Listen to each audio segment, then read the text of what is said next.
Audio Jungle.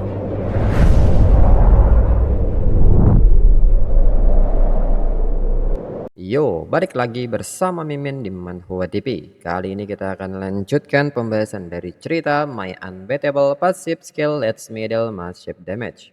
Mimin infokan kembali bagi teman-teman yang ingin menonton video terbaru lebih cepat, silahkan bergabung menjadi member dari channel ini dengan biaya 10.000 per bulannya. Jika tidak, teman-teman bisa bersabar lebih dulu selama 2-3 hari untuk menonton video tersebut. Tanpa berlama-lama, yuk kita masuk ke ceritanya.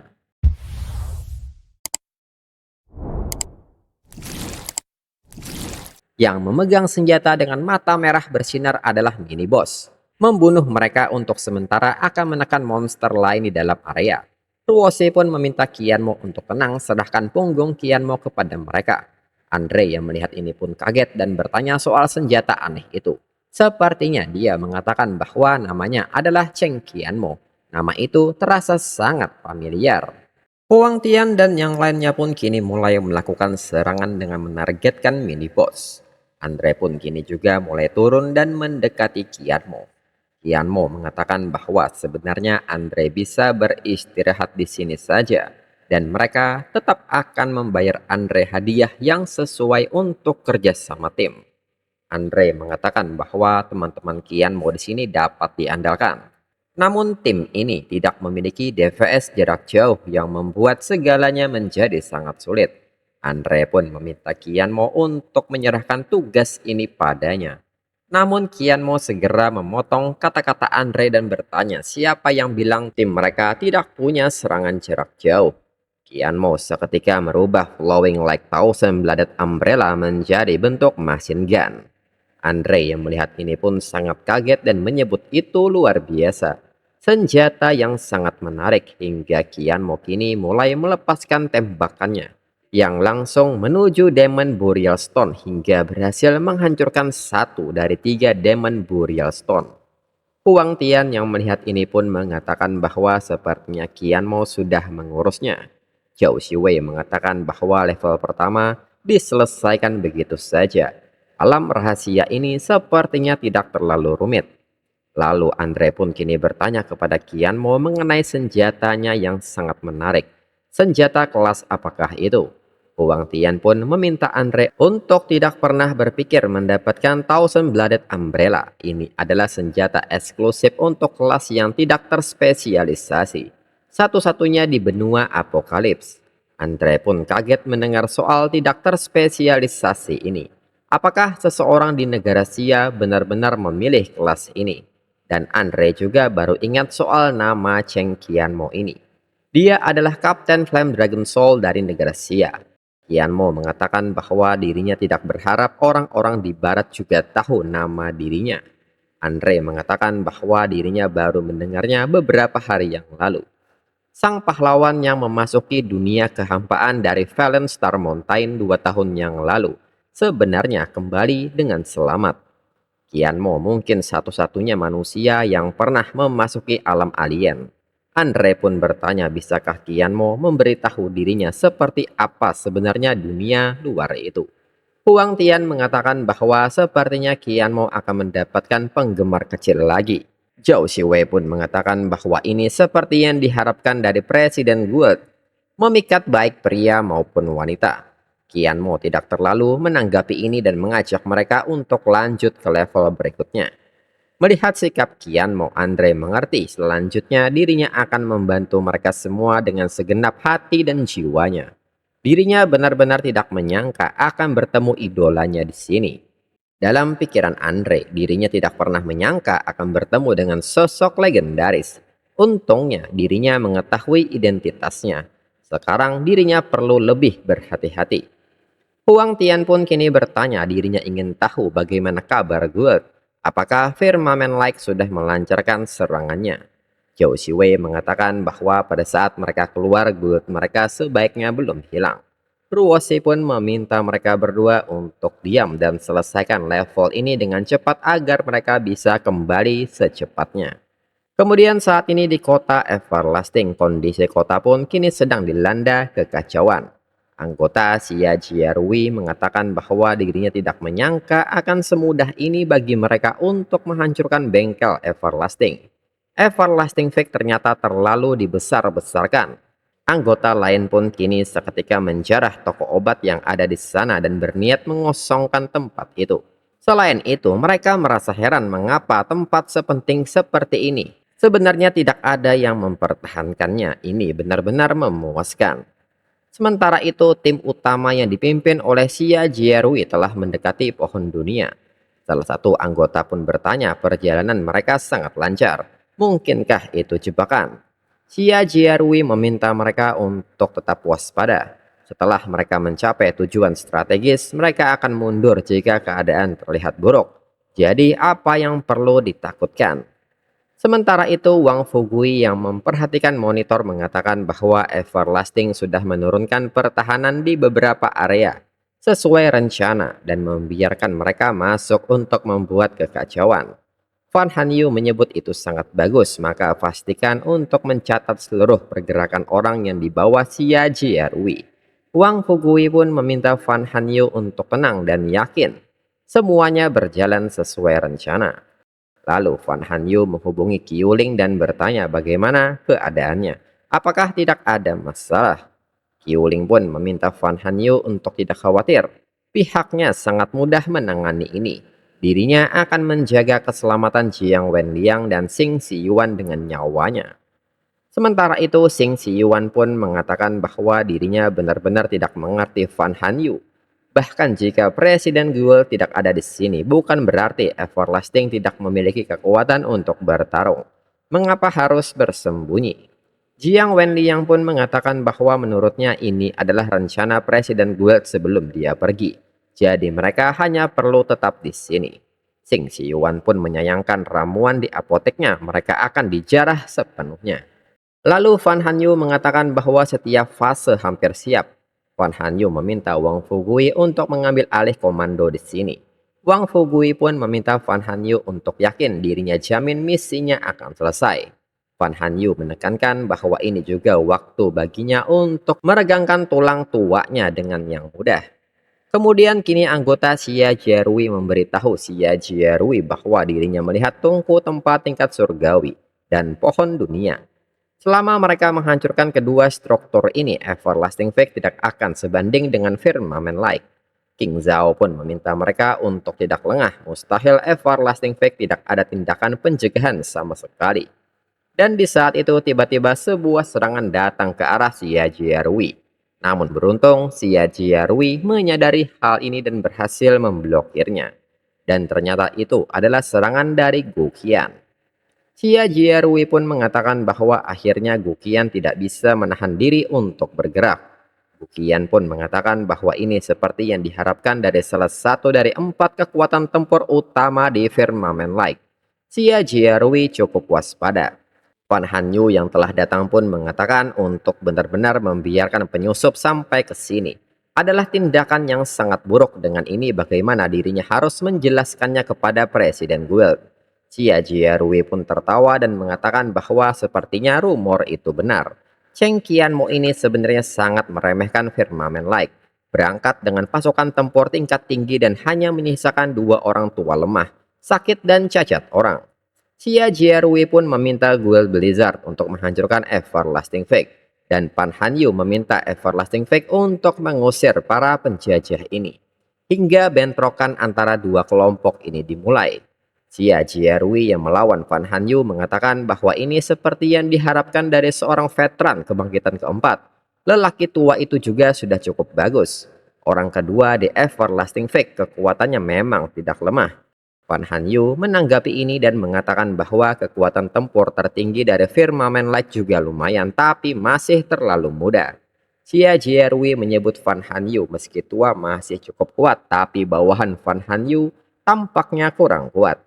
Xia Jierui pun meminta anggotanya untuk menyapu bersih mereka dan ambil alih kota Everlasting. Sementara itu King Zhao mulai melepaskan sihirnya dan menembakkannya kepada Gu Qian. Gu Qian pun kini mulai berlari menghindari serangan ini serta mengatakan kepada Fan Hanyu bahwa dirinya tidak bisa bertahan lebih lama lagi. Orang-orang ini hampir kelelahan apakah dia masih belum keluar. Mendengar hal ini, Xia Jiarui pun nampak kaget dan bertanya apakah Cheng Qianmo masih berada di kota Everlasting. Dalam pikiran Xia Jiarui ini tidak mungkin. Dirinya memiliki informasi akurat yang membuktikan bahwa Cheng Qianmo telah meninggalkan kota Everlasting. Xia Jiarui pun mengatakan bahwa sepertinya Everlasting benar-benar terdorong ke tembok, mencoba menggertak mereka dengan berita semacam ini. Apakah Everlasting pikir dirinya akan bertindak secara sembrono seperti itu? Fan Hanyu pun bertanya soal menggertak ini. Xia Jiarui benar-benar naif. Hingga kini serangan dari Azure Dragon mengarah ke Xia Jiarui. King Zhao dan anggotanya pun seketika panik saat melihat Xia Jiarui terkena serangan. Anggota lain pun mengatakan bahwa itu Azure Dragon Cheng Qianmo. Ternyata Cheng Qianmo benar-benar masih ada di kota. Fan Hanyu pun kini mengatakan kepada Qianmo bahwa mereka telah mengikuti instruksi Qianmo. Everlasting telah berhasil memikat Guild Blizzard masuk ke kota. Qianmo menyebut ini kerja bagus. Sedangkan Xia Jiarui yang nampak terluka pun nampak kesal dan bertanya-tanya dalam pikirannya. Apakah ini benar-benar Cheng Qianmo? Mengapa Qianmo masih berada di kota Everlasting? Di sisi lain di Dungeon Demon Burial Abyss, Zhou Xiwei mengatakan bahwa semua monster telah menghilang. Demon Burial Stone yang kedua juga telah dihancurkan. Mereka menyelesaikannya. Ruoshi menyebut kesulitan monster semakin kuat. Andre meminta mereka untuk tidak khawatir selama mereka mengikuti mekanisme alam rahasia. Tidak akan ada masalah. Huang Tian pun mengatakan kepada Qianmo kalau terus begini level 3 tidak akan memakan banyak waktu. Mereka akan bisa kembali ke guild segera. Qianmo meminta mereka untuk tidak berpikir itu akan semudah ini.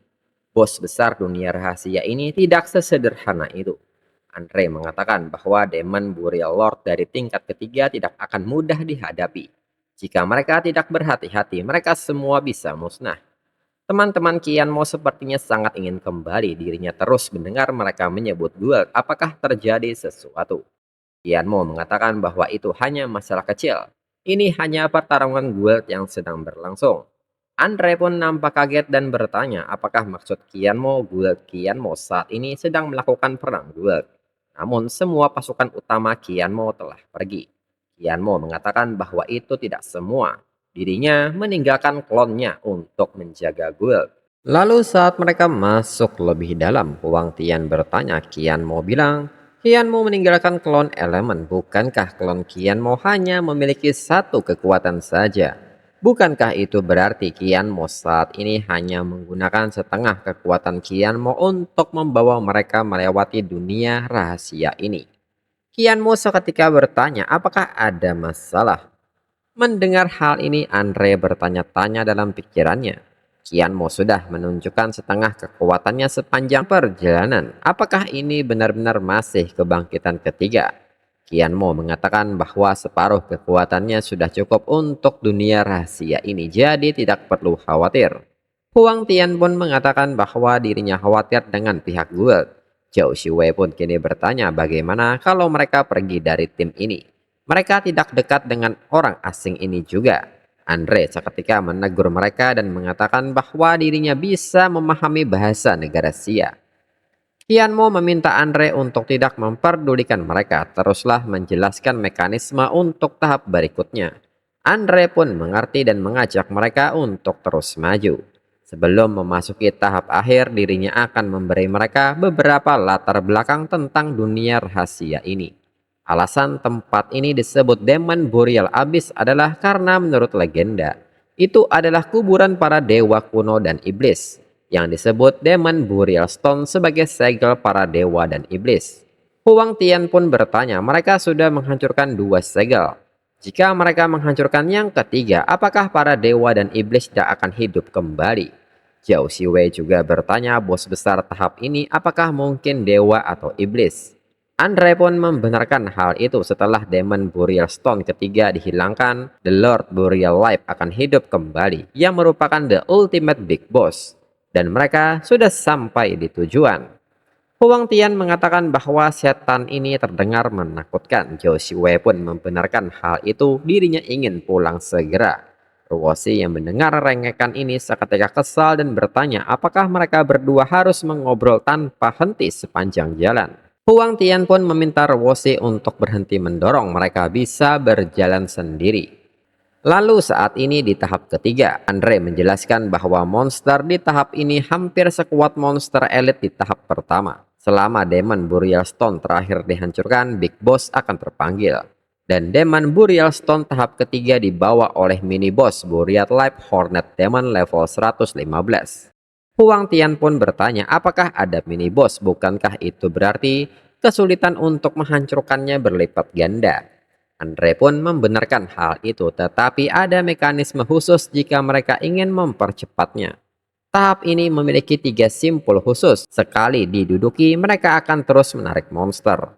Dengan cara ini, monster tidak akan bisa melindungi monster elit. Ruosei pun bertanya, bukankah sesederhana itu mereka bertiga hanya perlu menempatinya? Zhao Shiwei mengatakan bahwa ini tekanan lagi, tanpa dirinya tim ini cepat atau lambat akan hancur. Huang Tian pun membenarkan hal itu dan segera mengajak mereka semua untuk masuk ke posisi dengan cepat. Andre mengatakan sebagai pengguna jarak jauh dirinya akan membantu Qianmo dengan Demon Burial Stone dari samping dengan Demon Burial Stone. Dengan ini bagaimana menurut Qianmo? Qianmo mengatakan bahwa itu cocok dengan dirinya. Andre pun mengerti, maka mereka akan bertindak sesuai rencana. Kembali ke Everlasting Fake. Qianmo mengatakan bahwa Firmament Light hanya membawa beberapa orang, namun mereka berani menjelajah ke Everlasting Fake. Sepertinya Firmament Light tidak memandang tinggi Everlasting Fake sama sekali. Xia Jiarui seketika bertanya bagaimana jika Qianmo ada di sini. Dirinya tidak percaya Qianmo sekuat itu. Anggota Xia Jiarui seketika bersorak dan meminta Xia Jiarui untuk melawannya. Hari ini Firmament Light akan menghapus Everlasting Fake sepenuhnya. Namun Xia Jiarui seketika berbisik kepada anggotanya dan bertanya mengenai bertarung ini serta menyebut anggotanya berotak babi. Tujuan strategi mereka telah tercapai. Segera setelah dirinya mulai bertarung sebentar lagi King Zhao akan membuka susunan teleportasi dan mereka akan segera mundur. Mereka tidak akan pergi bertaruh dan seketika Xia Jiarui maju menyerang. Namun serangan ini segera diblokir oleh Fan Hanyu. Fan Hanyu mengatakan jika Xia Jiarui ingin menyerang Presiden Guild, maka Xia Jiarui harus melewatinya lebih dulu. Sementara itu anggota Blizzard bertanya kepada King Zhao apakah mereka akan pergi begitu saja. Anggota lain pun membenarkan hal itu jika mereka membantu Xia Jiarui. Mungkin masih ada peluang. King Zhao mengatakan bahwa rencana awal adalah menyabotase Everlasting Fake, jadi mereka menyiapkan susunan teleportasi sebelum masuk. Sekarang setelah tujuan strategis mereka tercapai, buat apa lagi mereka di sini? Qianmo yang melihat ini menyadari bahwa Firmament Light ingin menyelinap pergi. Qianmo meminta Guqian menghentikannya. Guqian pun kini sudah di posisi dan bersiap melepaskan serangannya. Dan Guqian pun meminta Qianmo untuk tenang dan serahkan pada dirinya hingga serangan pun dilepaskan. Namun serangan ini segera diblokir oleh anggota Xia Jiarui. Lalu King Zhao mengatakan bahwa susunan teleportasi aktif sepenuhnya sehingga mereka bisa mundur. Mendengar hal ini Xia Jiarui seketika mundur dan masuk ke dalam susunan teleportasi. Serta menanggapi omongan Fan Hanyu dan meminta Fan Hanyu untuk menganggap dirinya mampu. Tetapi dirinya benar-benar tidak berencana untuk bermain dengan Fan Hanyu lagi. Namun tiba-tiba di saat itu cahaya teleportasi menghilang yang artinya susunan teleportasi ini gagal. Xia Jiarui seketika bertanya apa yang terjadi. King Zhao menyebut ini tidak bagus, susunan teleportasinya terganggu. Di samping itu Wang Fugui yang memantau situasi mengatakan bahwa segala sesuatu di kota Everlasting berada di bawah kendalinya. Apakah King Zhao mendapat izin dirinya sebelum mencoba menggunakan skill sihir di kota Everlasting? Qianmo mengatakan sejak Xia Jiarui sudah datang mengapa pergi terburu-buru? Mengapa tidak tinggal makan malam lebih dulu? Xia Jiarui pun mengatakan jika Qianmo ingin menahan mereka di sini maka jangan berharap Everlasting Fake bisa bertahan dengan mudah. Lalu tiba-tiba sebuah getaran terjadi. Fan Hanyu segera bertanya apa yang terjadi. Notifikasi pun memberitahu Fan Hanyu bahwa tembok luar Everlasting Fake sedang diserang. Fan Hanyu pun bertanya apakah ada serangan lain. Bisakah kekuatan tempur utama Firmamen Like berada di sini? Sementara itu di luar tembok kota Everlasting, penjaga pun bertanya bagaimana tinju itu begitu kuat. Dusue menyebut bahwa itu adalah Fish Tyrant kebangkitan keempat, salah satu kekuatan utama Firmamen Like. Dusue pun bertanya mengapa ada orang lain yang datang, tidak ada cukup tangan di gerbang kota sama sekali. Ren Tianhong pun kini memanggil semua warga kota Everlasting serta memperkenalkan dirinya sebagai ketua Guild Nightmare yang berada di bawah naungan Firmamen Light. Qian Mo dan Fan Hanyu adalah kenalan lamanya. Dirinya hanya punya satu permintaan, lepaskan Xia Jiarui dari Guild Everlasting Fake. Xia Jiarui yang mendengar hal ini mengenali suaranya itu dari Ren Tianhong.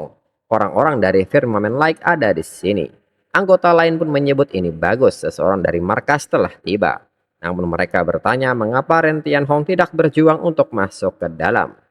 Fan Hanyu menanggapi ini dan mengatakan walaupun ada Ren Tianhong di sini, apakah mereka pikir kota Everlasting takut padanya? Qian Mo mengatakan jika mereka membiarkan Ren Tianhong terus menyerang, Everlasting juga akan rugi, maka biarkan Xia Jierui dan yang lainnya pergi.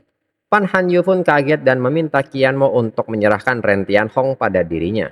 Mereka benar-benar tidak bisa membiarkan orang-orang ini kembali. Qian Mo mengatakan bahwa dirinya adalah presiden guild, maka ikuti saja perintah dirinya. Qian Mo juga meminta Wang Fugui untuk mematikan barisan pertahanan dan biarkan mereka pergi. Wang Fugui pun mengerti. King Zhao pun seketika kaget susunan teleportasinya kembali berfungsi. Xia Jierui menyebut Everlasting Fake hanya seperti ini. Everlasting Fake masih takut pada Firmamen Like, membiarkan mereka datang dan pergi sesukanya. Lain kali Firmamen Like datang, Firmamen Like pasti tidak akan membiarkannya begitu saja dan setelahnya Xia Jierui dan yang lainnya pergi. Fan Hanyu menyebut anak ini terlalu arogan, dirinya menyesal membiarkan mereka pergi sedikit.